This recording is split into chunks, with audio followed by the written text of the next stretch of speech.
नमस्कार दोस्तों, आज के हमारे इस वीडियो में हम आपको माता लक्ष्मी की एक बहुत सुंदर कहानी सुनाने वाले हैं।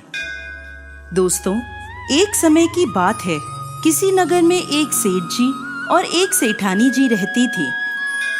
सेठ जी के 4 बेटे और 4 बहुएं थीं। सेठ जी लक्ष्मी जी के अनन्य भक्त थे। एक समय की बात है, सेठ जी से लक्ष्मी जी रूठ गईं और उनके घर से जाते जाते बोली, मैं जा रही हूँ और मेरी जगह नुकसान आ रहा है। तुम तैयार हो जाओ, लेकिन मैं तुम्हें अंतिम भेंट जरूर देना चाहती हूँ। मांगो जो भी इच्छा हो। सेठ जी बहुत समझदार थे। उन्होंने माता लक्ष्मी से विनती करी, माता नुकसान आए तो आने दो, लेकिन उससे कहना कि मेरे परिवार में आपसी प्रेम बना रहे। बस मेरी यही इच्छा है। लक्ष्मी जी ने तथास्तु कहा और वह अंतर्ध्यान हो गईं। कुछ दिनों के बाद सेठ जी की सबसे छोटी बहू खिचड़ी बना रही थी। उसने नमक आदि डाला और अन्य काम करने लगी। तब दूसरे लड़के की बहू आई और उसने भी बिना चखे खिचड़ी में नमक डाला और वहां से चली गई।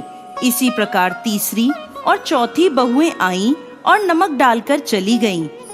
इसी प्रकार सेठानी जी भी आईं और खिचड़ी में नमक डालकर चली गईं। शाम को जब सेठ जी आए और सबसे पहले खाना खाने बैठे, तो पहला निवाला मुंह में लेते ही उन्होंने देखा नमक तो बहुत ज्यादा है, लेकिन वह समझ गए नुकसान आ चुका है।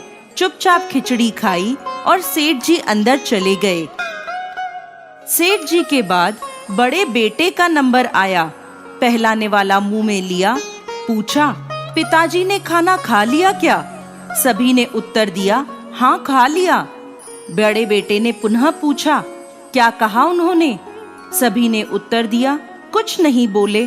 अब लड़के ने सोचा, जब पिताजी ही कुछ नहीं बोले तो मैं चुपचाप खा लेता हूँ। इस प्रकार घर के अन्य सदस्य एक एक कर आए और खाना खाने बैठे। पहले वाले के बारे में पूछते और चुपचाप खाना खाकर चले जाते। रात को जब सेठ जी सो रहे थे, तो उनके सपने में नुकसान आया और हाथ जोड़कर सेठ जी से कहने लगा, मैं जा रहा हूँ। सेठ जी ने पूछा, क्यों, क्या हुआ? तब नुकसान कहता है, आप लोग 1 किलो तो नमक खा गए, लेकिन बिल्कुल भी झगड़ा नहीं हुआ। मेरा यहाँ कोई काम नहीं है। झगड़ा और कमजोरी हानि और नुकसान की पहचान है। जहाँ प्रेम है, वहाँ लक्ष्मी जी का वास है। ऐसा कहकर नुकसान सेठ जी के घर से चला गया और लक्ष्मी जी सेठ जी के घर में पुनः आकर विराजमान हो गईं। तो दोस्तों, कैसी लगी आपको आज की हमारी ये कहानी? हमें कमेंट बॉक्स में लिखकर जरूर भेजिएगा और साथ ही साथ हमारे इस चैनल को सब्सक्राइब करना ना भूलें। जय माँ लक्ष्मी।